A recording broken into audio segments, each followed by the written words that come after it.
Ustaz lah. Tawakkal je lah. Bismillahirrahmanirrahim. Assalamualaikum warahmatullahi taala wabarakatuh. Alhamdulillahi rabbil alamin. نحمده ونستعينه ونستهديه ونستغفره ونعوذ بالله من شرور أنفسنا ومن سيئات أعمالنا من يهده الله فلا مضل له ومن يضلله فلا هادي له أشهد أن لا إله إلا الله وأشهد أن محمدا عبده ورسوله اللهم صل وسلم على نبينا محمد وعلى آله وصحبه ومن تبعهم بإحسان إلى يوم الدين أما بعد فإن أصدق الحديث كتاب الله وخير الهدي هدي محمد صلى الله عليه وسلم شر الأمور محدثاتها وكل محدثة بدعة وكل بدعة ضلالة وكل ضلالة في النار أجرني الله وإياكم من البدع ومن الضلالات ومن النار آمين اللهم آمين. Alhamdulillah, kita bersyukur pada Allah Subhanahu Wa Taala. Hari ini Allah bagi kita peluang sekali lagi boleh sama-sama kembali menyambung kita punya pembelajaran bersama-sama, perkongsian bersama dalam pembacaan hadis Bulughul Maram insya-Allah. Alhamdulillah. Hadis yang telah lepas rasanya kita dah sampai ke hadis bawah tajuk tentang bab sujud. Dia letak tajuk tu sujud sahwi dan sujud-sujud yang selain sujud sahwi. Dan alhamdulillah kita sampai pada last sekali sujud berkaitan sujud sahwi dan masuk pada sujud seperti ya. Ada masalah ke? Bunyi tak jelas. Kalau ada bunyi tak jelas boleh maklumkan. Jadi yang last sekali itu tentang sujud sahwi dan sujud kita nak masuk ke sujud lain. Antara sujud yang lain selain pada sujud sahwi ialah sujud apa? Sujud tilawah dan sujud apa? Sujud syukur. Okey. Jadi boleh tak kejap? Boleh tak kita mute je dulu, kalau nak tanya soalan kita angkat tangan lah, macam tu lagi efficient kot. Kalau tak dia bunyi cross macam tu kan. Mute dulu mic insya-Allah. Mute mic dulu. Kalau ada soalan boleh klik yang nampak tangan tu. Okey, kita sambung balik. Jadi mengikut apa yang ada di skrin ni, apa yang Ikhwan share untuk abang-abang di skrin. Jadi hadis tu kalau Ikhwan tak silap, hadis kita dah sampai last sekali ialah hadis nombor 356 ni kalau nampak di skrin. Daripada Ibnu Mas'ud. Betul ke tak? Hadis yang last sekali. Jadi rasanya hadis tu dah disyarahkan. 356 daripada kitab yang ada dengan abang-abang tu dah disyarahkan. Rasanya lah kalau Ikhwan tak silap. Kalau Ikhwan silap boleh bagi tahu Ikhwan lah. Jadi betul kan? Ini pun dah disyarahkan. Kita masuk pada hadis yang 358 ni. Ini pun disyarahkan juga ni sebab ni riwayat yang sama cuma berbeza pada periwayatannya. Yang ni riwayat Bukhari, ni riwayat Muslim. Ini riwayat Ahmad. Rasanya semua ni Ikhwan dah syarahkan. Kalau Ikhwan salah bagi tahu tau. Boleh guna chat tu pun boleh. Bagi tahu. Sebab kalau tak kita akan start dengan hadis daripada Ibnu Mughirah bin Syu'bah insya-Allah. Ni hadis nombor 360 daripada Ibnu Mughirah bin Syu'bah. Okey. Boleh? Ibnu Mughirah bin Syu'bah. Bismillahirrahmanirrahim. Hadisnya berbunyi daripada Ibnu Mughirah daripada Wa'anil Mughirah bin Syu'bah radhiyallahu ta'ala anhu daripada Al-Mughirah bin Syu'bah radhiyallahu ta'ala anhu anna Rasulullah sallallahu alaihi wasallam bahwasanya Rasulullah sallallahu alaihi wasallam qala bersabda idza syakka ahadukum sekiranya seseorang kamu itu berasa syak faqama fi rak'atain maka dia pun bangun pada rakaat kedua fastatamma qa'iman dan dia bangun dengan cara yang telah sempurna dia sempurnakan bangunnya itu falyamdi maka hendaklah diteruskan wala ya'ud jangan dia turun kembali kepada tahiyat tu. Sepatutnya dia tahiyat lah kan, sepatutnya dia tahiyat, tetapi kat sini Nabi kata dia telah bangun pada rakaat kedua, hendaklah dia teruskan dan jangan dia kembali kepada tahiyat awal. Fa illam yastatim qa'iman, sekiranya dia tidak lagi sempurna bangunnya itu, falyajlis, hendaklah dia duduk kembali, turun kembali untuk tahiyat awal. Wala sahwa alaih, dan ia tidak dikira sebagai lupa dan tidak perlu untuk sujud sahwi. Tidak ada sujud sahwi baginya. Itu makna secara general. Rawahu Abu Dawud, Ibnu Majah, wa Darqutni. Wal lafdhu lahu bi sanadin dhaif. Tetapi ini sanadnya lemah. Ini sanadnya lemah, tidak boleh dijadikan hujah lah. Okay, rasanya hadis itu jelas. Tapi dia sanadnya lemah, tidak boleh dijadikan hujah. Daripada Umar, hadis seterusnya. Daripada Umar radhiyallahu ta'ala anhu. Daripada Nabi Muhammad sallallahu alaihi wasallam, dia bersabda, "Laisa 'ala man khalfal imami sahwun." Maknanya, tiada ke atas orang yang berada di belakang imam itu sujud sahwi. Maknanya kalau dia tersilap, orang yang belakang imam itu makmum. Kalau makmum tersilap, tidak ada sujud sahwi baginya. Fa in sahal imam, manakala sekiranya imam sendiri yang melupa ataupun terlupa, fa alaihi wa 'ala man khalfah. Maka ke atasnya sujud sahwi dan ke atas orang yang mengikut di belakangnya. Dia kata kat sini, hadis inilah, dia kata kat sini, tidak perlu untuk seseorang yang mengikut imam itu melakukan sujud sahwi sekiranya dia ada terlupa. Manakala jika imam sendiri yang terlupa, maka imam perlu untuk sujud sahwi dan juga makmum di belakangnya. Walaupun makmum jelas tidak terlupa lah. Lupa itu datang daripada imam, tetapi makmum mengikut imam, dia juga perlu, kalau imam lupa, imam sujud sahwi, dia juga perlu sujud sahwi. Ini mengikut pada hadis yang 333 di sini. Rawahul Bazzar wal Baihaqi bisanadin dhaif. Ini pun sama, sanad dia dhaif. Kita belajar kat sini bukan untuk jadikan hujah ni. Kalau dia tulis sanad dhaif, bukan untuk kita jadikan hujah. Maknanya kalau berlaku macam ni, kita kena buat macam ni. Itu hanya pada hadis yang hasan dan sahih. Pada hadis dhaif, kenapa kita belajar? Untuk kita ketahui apabila kita jumpa situasi begini, kita tidak boleh jadikan ia hujah. Maknanya kalau kita jumpa ni, dua hadis yang sebelum ni yang dah dibaca tadi, bukan hujah untuk kita ingkar orang. Orang tak sujud sahwi. Di belakang dia makmum tapi dia tak sujud sahwi. Apabila imam lupa, maknanya dia tak lupa, dia tunggu sahaja untuk bagi salam bersama imam contohnya. Kemudian orang lain sujud sahwi, dia tak sujud sahwi. Bila imam bagi salam, dia pun bagi salam bersama imam. Kita pun ingkar pada dia. Kita kata, kenapa kamu tak sujud sahwi tadi? Patutnya kamu sujud bersama imam. Hadisnya daripada Umar, kita kata gini. Nabi kata suruh sujud sahwi sekiranya imam lupa dan imam sujud sahwi, kita kena sujud sahwi juga. Boleh tak macam tu? Tak boleh lah, kerana ini hadisnya dhaif. Kita tak boleh nak guna sebagai hujah untuk mengingkar orang ataupun menyatakan benda itu wujud selagi mana hadis tidak sahih ataupun hasan. Kurang-kurangnya kena sampai ke level hasan. Okey, harapnya jelas tu. Kalau tak jelas, boleh minta tolong angkat tangan terus lah sebelum kita berubah ke tajuk ke hadis yang lain ya. Kalau ada yang tak jelas, kita jelaskan dulu, angkat tangan dulu. Kita jelaskan dulu. Okey. Hadis seterusnya. Belum berkanjak ke hadis yang lain tu, harap jelas semua. Hadis seterusnya daripada Thauban radhiyallahu ta'ala anhu, daripada Nabi Muhammad sallallahu alaihi wasallam telah bersabda, Nabi telah bersabda, qala likulli sahwin sajdatani ba'dama yusallim. Daripada Thauban ni dia kata Nabi Muhammad sallallahu alaihi wasallam berkata, bagi setiap lupa, bagi setiap kelupaan. Sahwi ni maknanya lupa. Bagi setiap kelupaan, sajdatan, dua sujud, ba'dama yusallim. Setelah mana dia memberi salam. Maksudnya seseorang itu, kalau dia lupa dalam sembahyang dia, setelah mana dia beri salam, dia perlu sujud, 2 kali sujud. Untuk setiap kelupaan. Itu kita bagi secara general dulu. Rawahu Abu Dawud, makna secara general. Rawahu Abu Dawud wa Ibn Majah bisanadin dhaif. Ini pun sama, sanad dhaif untuk kita tahu kedaifan dia, bukan untuk kita jadikan hujah dan amalkan. Memang dia ada dalam kitab hadis, dalam kitab Bulughul Maram, tetapi untuk kita tahu kedhaifan dia, kalau orang gunakan dia sebagai hujah, kita boleh tahu, tak boleh jadi hujah ni, ini hadis dhaif. Itu sebab ulama letak hadis-hadis dhaif dalam kitab hadis, bukan untuk kita jadikan hujah, bukan untuk kita amalkan, tetapi untuk kita mengetahui kedhaifannya kalau ada orang amalkan. Jadi di sini ini perkara besar ni walaupun kita nampak kecil.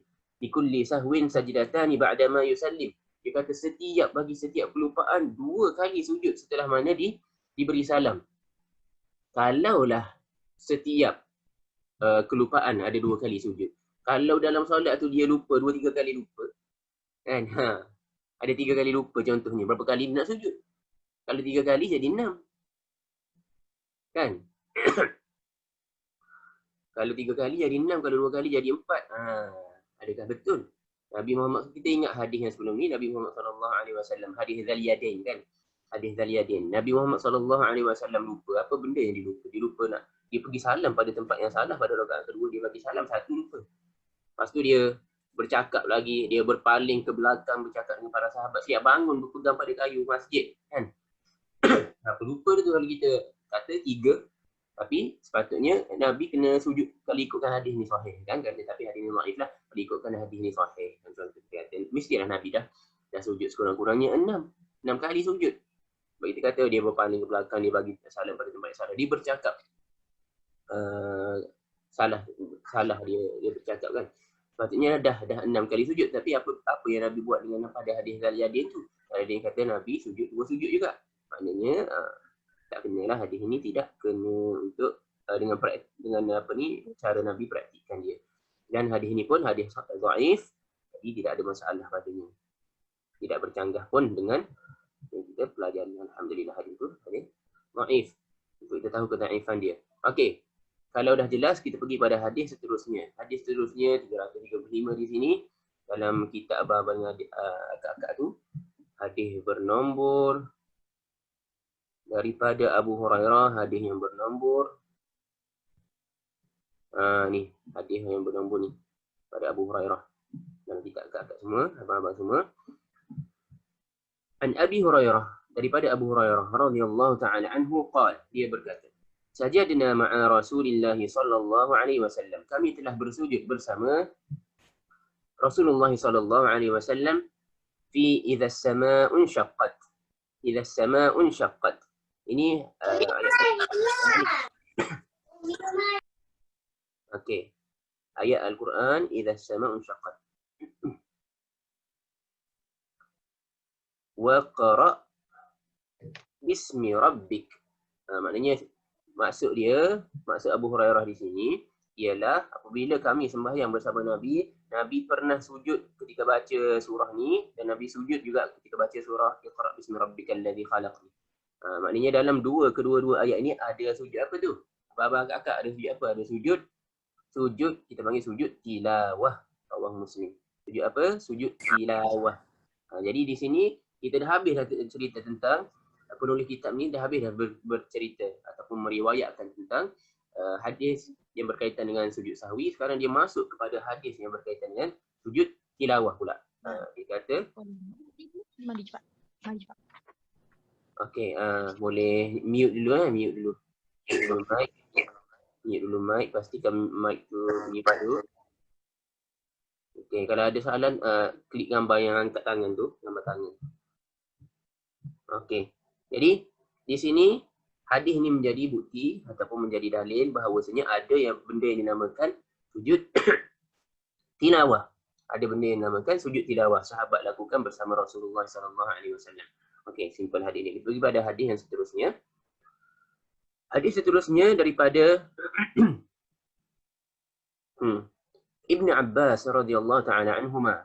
Daripada Ibn Abbas radhiyallahu taala anhuma qala, dia berkata, Sad laysat min azaimis sujud.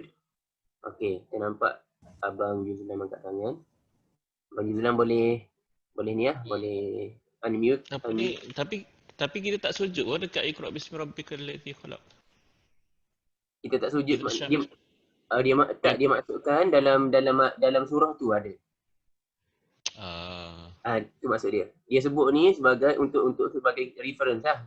Yang dimaksudkan itu surah Al-Qalam. Al-Alaq. Al-Alaq. Jadi dalam surah Al-Alaq tu maksudnya ada. Apabila Nabi baca Iqra' bismi rabbikal ladzi khalaq, itu dia maksudkan surah Al-Alaq. Itu maksud dia. Dalam surah jadi ada dalam surah Al-Alaq ada satu tilawah, sujud tilawah, dan dalam surah yang idza as-samaa'u inshaqqat ni tak silap ikut surah Al-Infitar ni. Al-Infitar ke Al-Insyiqaq? Ya. Insyiqaq. Itu di situ insyiqaq. Al-Insyiqaq. Jadi dalam surah Al-Insyiqaq tu ada satu sujud tilawah. Itu membuktikan apabila kita solat, kalau kita baca surah ni, Nabi tengok kat dalam hadis ni lah, kita tak pergi jauh sebab kita bergerak mengikut level. Sekarang ni hadis telah sampai kepada kita, Nabi sujud ke tak sujud? Nabi sujud. Abu Hurairah kata Nabi sujud kalau dia baca surah Idza as-sama'u insyaqqat ataupun dia baca surah Iqra bismi rabbikal ladzi khalaq. Okey. Jelas kan? Kemudian hadis seterusnya daripada Ibnu Abbas radhiyallahu taala anhuma, qala, Ibnu Abbas berkata, Sad laysat min azaimis sujud.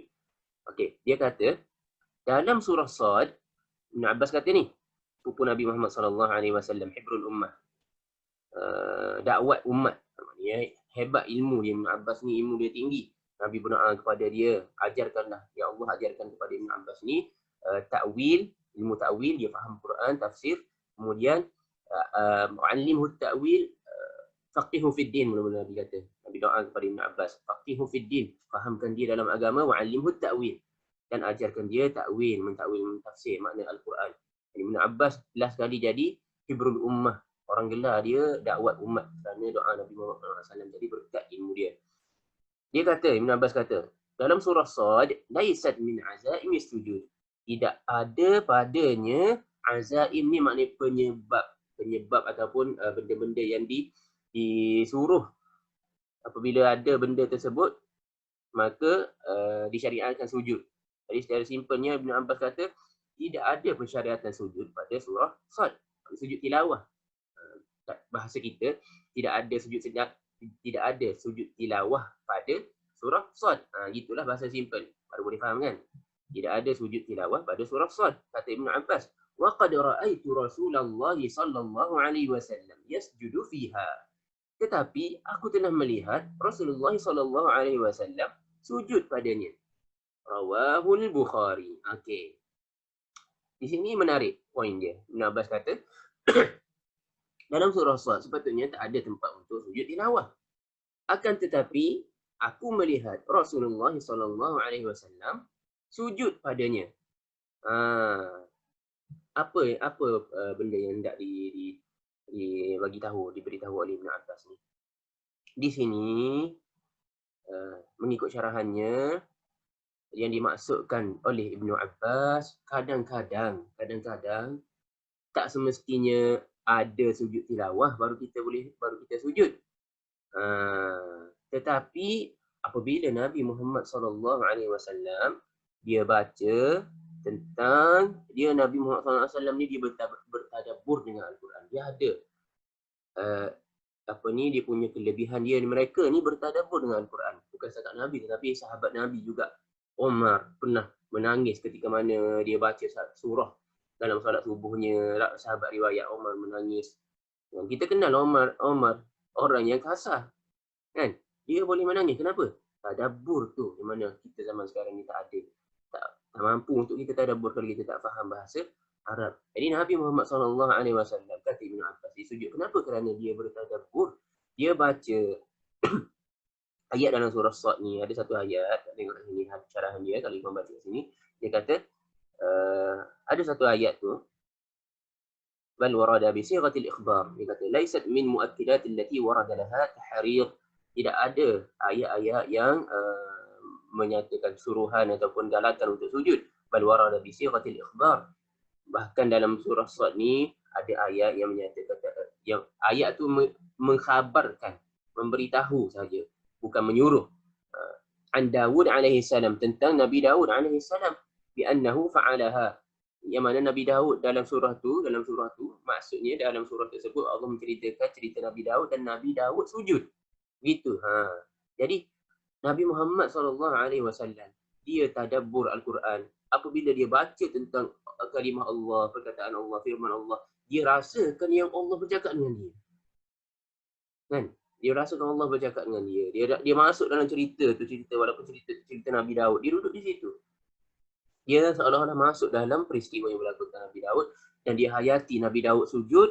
Allah cerita Nabi Dawud sujud, maka Nabi Muhammad SAW pun sujud bersama.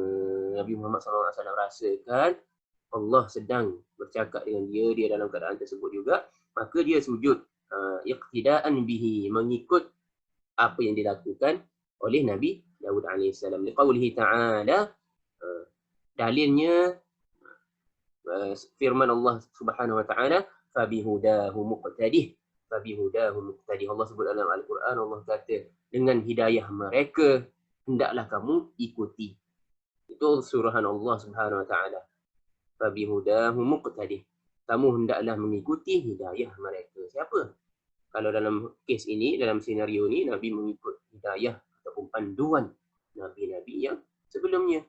Kita lebih-lebih lagi lah kita kena ikut panduan Nabi Muhammad SAW, hidayah Nabi Muhammad SAW. Bukan hanya kerana kita tahu hidayah itu betul, tapi Allah juga suruh kita mengikut hidayahnya ni. Fabihudahu muqtadih, hendaklah kamu mengikut hidayahnya, hidayah mereka. Wa fihi dalalatun ala anna al-masnunat qad yakunu ba'daha akid min ba'dhin. Jadi pensyarah kata, jadi kita tahu dah sekarang ni perkara-perkara yang sunat kadang-kadang tu dia jadi lebih sunat daripada perkara sunat yang lain. Maknanya dalam perkara sunat pun ada level dia. Yang mana satu lebih sunat dilakukan, yang mana satu kurang sunatnya. Kalau macam ni, sunat dilakukan tetapi tidak ada sebab-sebab pensyariatan kesunatan dia tak ada. Macam sujud tilawah yang lain, kita tahu ada tempat yang Allah suruh sujud. Kan? Allah suruh sujud, maknanya kalau kita sujud tu sujud tilawah itu lebih sunat kerana ada suruhan. Tetapi di sini, kenapa sebab Nabi sujud? Nabi sujud kerana Nabi bertadabbur. Yang ni mustahil lah orang kita. Kalau kita tak faham Quran, kalau kita tak faham bahasa, mustahil lah kita boleh lakukan perkara yang sama. Sedangkan Allah suruh kita ikut Nabi. Jadi kalau kita nak ikut Nabi dalam perkara ni, sujud dalam surah Sad ni, susahlah. Kita tak akan mampu lah kerana kita tak mampu untuk memahami dan mengetahui bila Allah suruh sujud dan sebagainya tu. Bila cerita tu kita tak mampu nak masuk bersama menghayatinya. Jadi kita harap Allah Subhanahu Wa Taala menaikkan taraf level ilmu kita dalam bahasa Arab sedikit demi sedikit. Boleh kita menghayati bacaan ayat Al-Quran, memahami kalam Tuhan kita yang ditujukan khusus kepada kita sebenarnya, bukan untuk para ustaz-ustaz sahaja. Kan? Al-Quran ni bukan untuk para ustaz sahaja, para ahli tafsir, untuk Ibnu Abbas sahaja, tidak. Al-Quran untuk kita semua.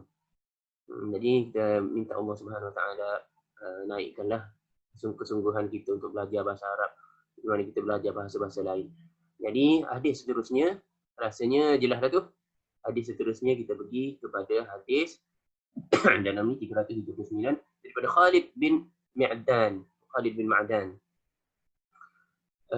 Qala, dia berkata, Fuddilat suratul Hajj bi sajdatain. Surah Al-Hajj telah diberi kelebihan, telah dilebihkan dengan kewujudan 2 sejadah. Maknanya 2 sujud. Ada 2 tempat sujud tilawah pada surah Al-Hajj. Okey. Rawahu Abu Dawud fil Marasil, rawahu Ahmad wa Tirmidzi mausulan min hadis Uqbah bin Amir wa zada, yang ditambahkan dan ada tambahan pada periwayatan yang lain, periwayatan Abu Dawud tadi, riwayatan Tirmidzi, ada tambahan, dia kata wa man lam yasjudhuma fala yaqra'ha. Maka dan sesiapa yang tidak sujud pada kedua-dua tempat tersebut dalam surah Hajj ini, dia kata dilebihkan surah Hajj kerana ada 2 tempat untuk sujud tilawah. Dan ada tambahan pada riwayatan Ahmad dari Tirmidzi, siapa yang tidak sujud pada 2 tempat tersebut, maka jangan dia membacanya. Fala yaqra'ha ni, jangan dia membaca surah Al-Hajj. Tetapi sanadnya adalah dhaif. Ini sanad dhaif. Kalau ada orang kata kamu kena nak baca surah sejadah dalam sembahyang, kamu kena sujud 2 tempat. Kalau tak, jangan baca. Kalau orang cakap macam tu pada kita, apa kita buat? Kita tahu dah hadis ni hadis yang dhaif, Kalau diamalkan hadis ini, maka sujud tilawah perlu jadi wajib. Sedangkan sujud tilawah wajib ataupun tidak, setakat ni hadis-hadis yang kita jumpa semua Nabi sujud. Kan? Abu Hurairah kata Nabi sujud tadi, Ibn Abbas kata Nabi sujud. Jadi ini pun kata kena sujud. Tapi yang ni yang last kali ni hadis yang kita tak jumpa lagi hadis yang Nabi tak sujud. Sampai sekarang ni kita hanya jumpa Nabi sujud. Kita baca lagi. Jangan tergesa-gesa untuk buat keputusan, kita baca lagi. Belajar ni tak boleh tergesa-gesa. Nak buat hukum lambat lagi lah. Kita ni belajar sahaja, kita hanya cuba untuk menghilangkan kejahilan pada diri kita, bukan untuk buat hukum, Okey. kita tahu ilmu. Jadi hadis seterusnya 341 daripada Umar radhiyallahu taala anhu katanya, ya ayyuhan nas, qala, ya ayyuhan nas, dia berkata, ya ayyuhan nas, wahai manusia, inna namurru bis sujud, sesungguhnya kita sedang melalui ataupun melepasi sujud. Okey, faman sajada, maka sesiapa yang sujud, faqad asab, maka dia telah melakukan perkara yang baik, kena dengan sunnah. Maka dia telah asaba ni kena, tepat, maka dia telah tepati sunnah. Wa man lam yasjud, dan siapa yang tidak sujud, fala isma alaih, maka tidak ada dosa baginya. Sampai sekarang baru kita jumpa satu hadis, kurang-kurang satu hadis kita jumpa yang mengatakan benda itu tidaklah wajib, kerana kalau wajib mestilah berdosa. Sedangkan Umar meriwayatkan di sini, Umar kata tidak berdosa kalau kamu tidak lakukan. Kalau kamu lakukan, kamu telah menepati sunnah. Perkara itu tidak bid'ah, dia telah boleh melakukan. Kamu lakukan sujud pada tempat itu boleh, tidak bid'ah, menepati sunnah, dapat pahala. Wa man lam yasjud, sesiapa yang tidak sujud, fala isma alaihi, maka tiada dosa juga baginya. Nak sujud pun boleh, tak nak sujud pun boleh. Hari ini kita dah jelas sujud-sujud tilawah ni bukanlah wajib. Kalau sebelum ni kita was-was, nak sujud ke tak, macam mana nak sujud kan, kena sujud ni wajib ke apa ke. Nampak semua orang sujud.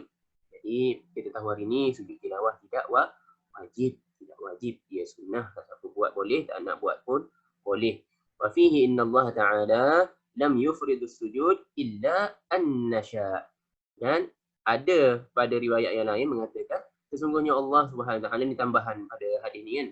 Tambahan dia kata apa? Dia kata sesungguhnya Allah Subhanahu wa taala tidak memfardukan kepada kita sujud kecuali sekiranya kita inginkan, sekiranya kita hendak. Hadis ni, riwayat ini ada pada kitab Al-Muwatta, kitab Imam Malik. Imam Malik ni ahli hadis juga dia banyak meriwayatkan hadis. Kitab hadis dia dinamakan Al-Muwatta, Muwatta Imam Malik. Okey.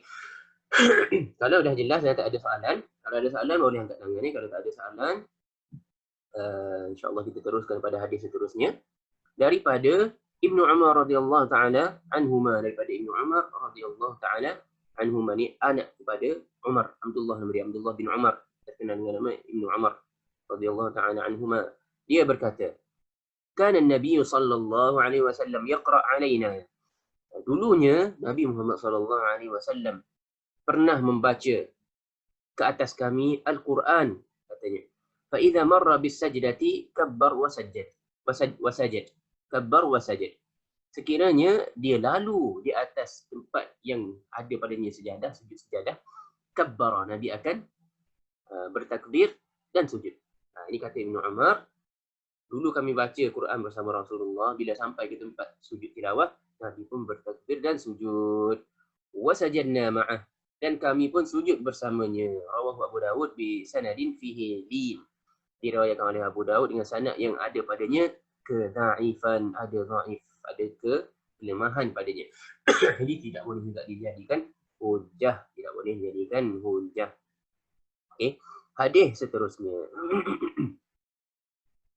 Hadis seterusnya daripada Abi Bakrah radhiyallahu taala anhu, anna Nabi sallallahu alaihi wasallam, bahwasanya Nabi Muhammad sallallahu alaihi wasallam, kana idza ja'ahu amrun, sekiranya berlaku kepadanya ataupun hadir kepadanya, datang kepadanya satu perkara, yasurruhu, yang menggembirakannya, kharra sajidan lillah, Nabi akan tunduk bersujud kepada Allah Subhanahu wa taala. Ini hadis yang pertama yang berkaitan apa ni abang-abang dan akak-akak semua? Hadis yang berkaitan dengan sujud apa pula ni? Sujud syukur. Kita kenali sebagai sujud syukur. Maknanya sujud syukur tu ada ke tak pensyariatannya dalam agama kita? Ada. Seperti mana ada pensyariatan sujud tilawah dan sujud sahwi. Alhamdulillah di sini terjumpa hadis yang mengatakan tentang wujudnya pensyariatan sujud syukur apabila Abi Bakrah radhiyallahu taala anhu berkata sekiranya Nabi datang kepadanya perkara yang menggembirakannya, dia sujud, dia turun tunduk untuk sujud kepada Allah Subhanahu wa taala. Rawahul khamsah illa an-Nasa'i. Banyak yang meriwayatkan hadis ini kecuali Nasa'i.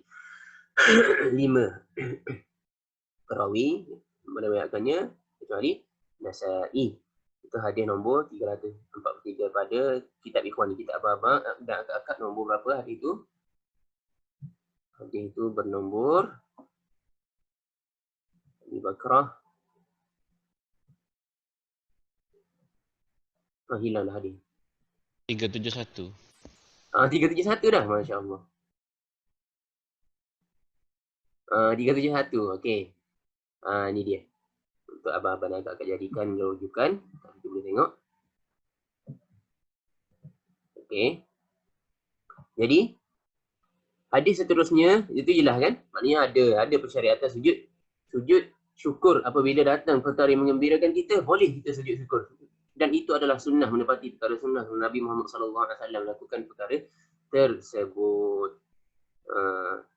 Hadis seterusnya daripada Abdurrahman bin Auf. Daripada Abdurrahman bin Auf radhiyallahu taala anhu. Abdurrahman bin Auf ni semua kenali lah kan. Abdurrahman bin Auf ni antara 10 orang yang Allah janjikan syurga pada dia. 10 orang yang dijanjikan syurga. Okay. Sujud syukur tu kita tengok ada soalan di sini, iaitu ada dinyatakan cara atau sekadar sujud. Satu sujud sahaja. Sujud syukur tidak ada niatkan cara tertentu, kena takbir dulu ke, tidak. Sujud syukur adalah sujud, kata ulama, dia sujud di luar sembahyang. Jadi kalau yang kata ada cara-cara tertentu, ada kaifiat tertentu, kena ada wuduk dulu, kena menghadap kiblat, ini semua adalah syarat sah sembahyang. Bukan syarat sah sujud. Sujud syukur, sujud saja. Jadi sujud sajalah, tak perlu untuk menghadap kiblat, tidak perlu untuk mengambil air sembahyang dan sebagainya, kerana kita bukan sembahyang, kita sujud.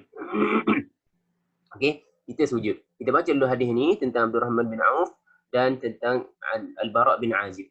Sebab masa kita hanya 40 minit sahaja. Kita ada berapa minit lagi sekarang ni? Kawan pun tak pasti ada berapa minit sekarang ni. Tetapi kalau dah habis masa 40 minit, kita stop kat situ lah. Kalau akak-akak abang nak sambung, boleh sambung sikit lagi untuk soal jawab je. Macam tu. Kan? Itulah.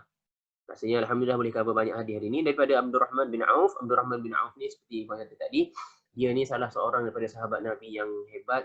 Masya Allah. Dia ni dijamin masuk syurga. Nabi menyebut 10 orang nama sahabat yang dalam satu hadis Nabi kumpulkan nama sahabat, Nabi sebut 10 orang, antaranya Abdurrahman bin Auf.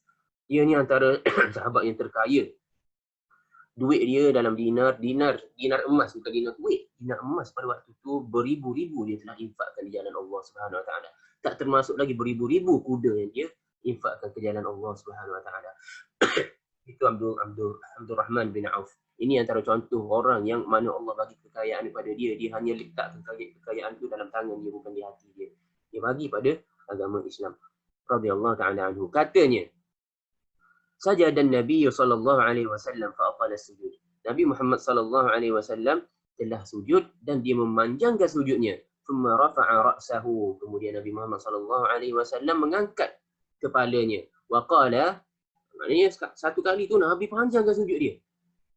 Apabila dia angkat kepala dia, dia pun berkata, ini confirm lah sujud ni bukan dalam solat.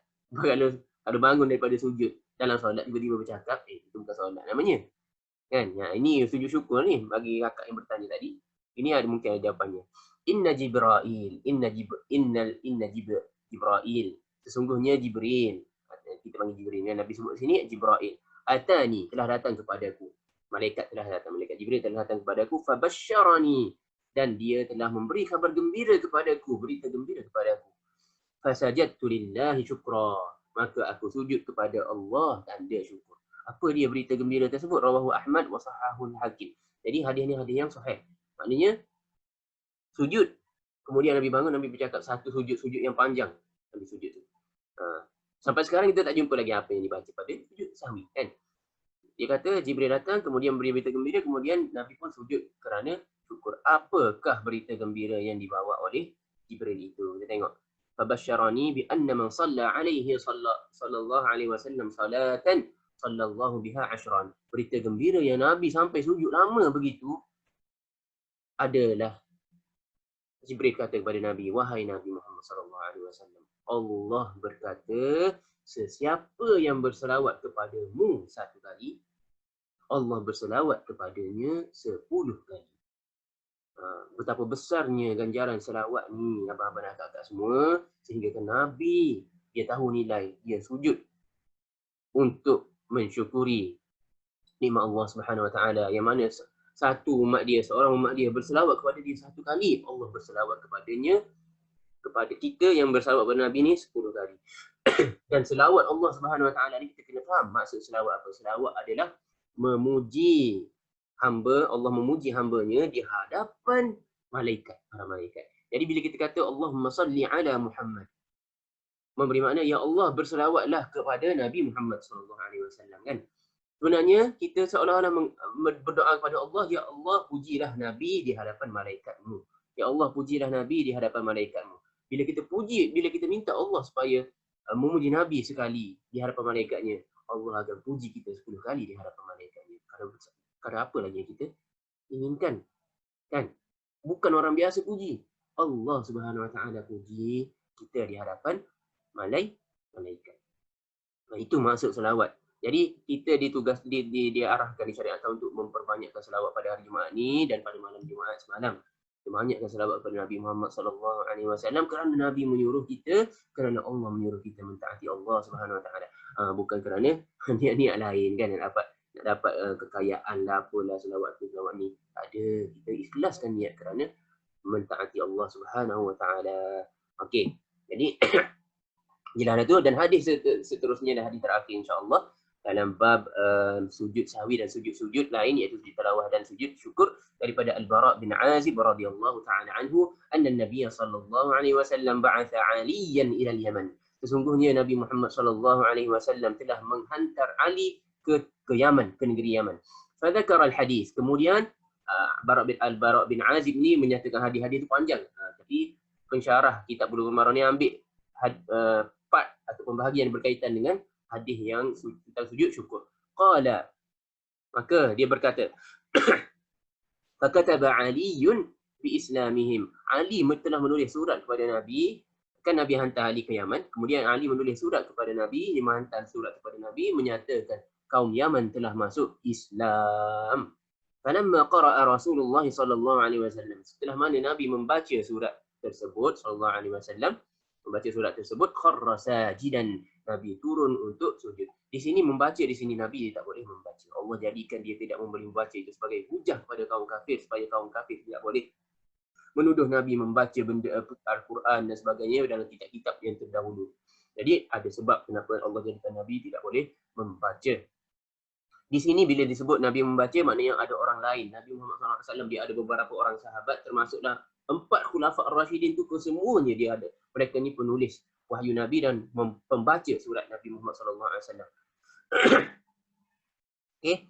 Jadi mereka baca kepada Nabi, Nabi pun tunduk dan sujud kerana bersyukur ahli Yaman telah masuk Islam. Syukran lillahi ala dhalik, kerana bersyukur kepada Allah atas nikmat tersebut, ahli Yaman masuk Islam. Rawahul Baihaqi wa asluhu fil Bukhari. Hadis ini asalnya ada dalam kitab Al-Bukhari. Okey.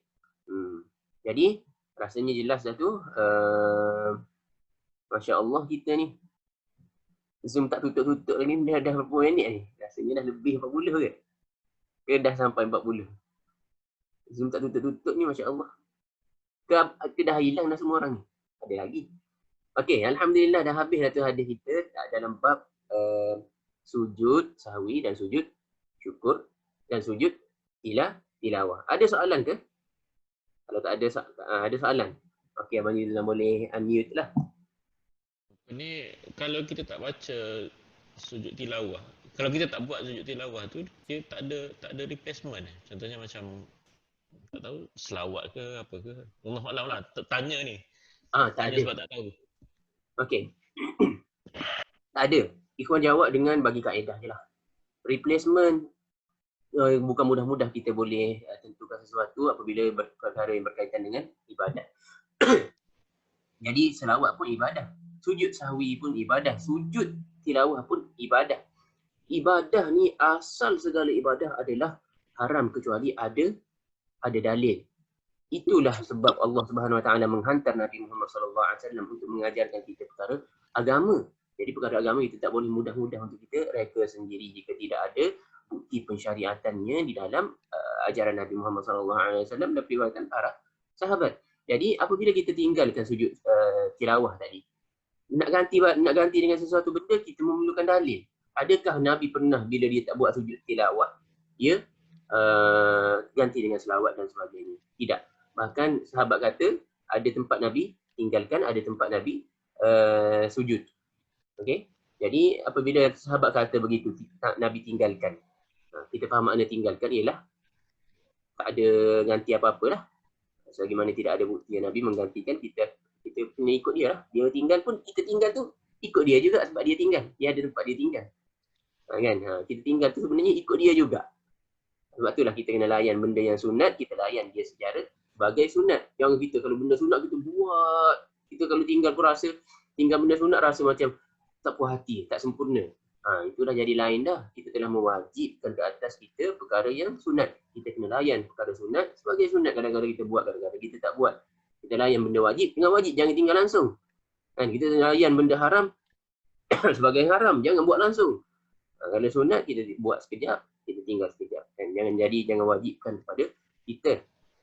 Nabi pun kadang-kadang dia marah orang yang wajibkan perkara yang sunat ni. Nabi marah. Ingat tak 3 orang datang kepada Nabi Muhammad sallallahu alaihi wasallam. Dia kata apa? Dia kata satu orang dia kata nak berpuasa, tak nak berhenti. Sedangkan puasa itu puasa sunat. Dia kira yang buat macam wajib. Kan? Satu tu tak nak berkahwin, nak beribadah saja. Dan satu lagi nak apa? Nak solat malam. Tak nak tidur. Sedangkan solat malam tu sunat. Nabi marah pada mereka. Nabi kata apa? Nabi kata aku ni mengajar sunnah aku. Okey? Man raghiba an sunnati falaysa minni. Nabi marah, Nabi kata pada mereka, sesiapa yang tak suka ataupun suka bercanggah dengan sunnah aku, ajaran aku, apa yang aku ajarkan, maka dia bukan daripada kalangan aku. Maknanya kalau benda tu sunat, kita buat macam wajib, kita nampak macam baik. Tidak, Nabi kata bukan daripada kalangan aku yang buat perkara tersebut. Daripada kalangan umat Nabi Muhammad SAW yang betul ialah orang yang berdisiplin. Nabi buat sunat, kita buat macam sunat. Nabi ajar kata wajib, kita buat macam wajib. Kita kena berdisiplin dengan Nabi Muhammad SAW. Itu maksudnya. Rasanya dah jelas tu. Kan namanya Islam. Ada soalan lagi ke? Hebat Zoom hari ni tak berhenti ni. Masya Allah. Biasanya 40 minit dia dah tutup lah. Okey. Ada soalan ke? Kalau tak ada, kita tangguhkan kita punya syarahan tentang bacaan yang ada pada sujud sahwi tu. Sebab tak cerita lagi kan. Kita baca apa sebenarnya? Akak-akak abang-abang pun tak tanya. Kita baca apa sebenarnya pada sujud sahwi. Kalau tak ada, kita sambung pada minggu hadapan insya-Allah. Kalau tak ada soalan. Ke nak syarahkan pada hari ini juga tentang bacaan tu? Apa pendapat abang-abang dan akak-akak semua? Nak syarahkan kat sini juga ke? Bacaan sujud sahwi ni? Next week ada. Next week. Okay, next week lah. Next week lah. Kita pun tak selesa kalau mengejar-ngejar waktu ni. Kan? Kita sambung insyaAllah pada minggu hadapan. Pun berterima kasih kepada akak-akak dan abang-abang semua atas kesudian menghadiri majlis ilmu. InsyaAllah kalau ada peluang, kita sambung pula minggu hadapan. Dan kita harap Allah Subhanahu Wa Taala tuliskan ganjaran bagi kehadiran kita di majlis ilmu ni bukan hujah ke atas kita tetapi hujah kepada kita semua untuk mendapat ganjaran pahala dan keberkatan. Subhanakallahumma wa bihamdika nasyhadu an la ilaha illa anta nastaghfiruka wa natubu ilaik.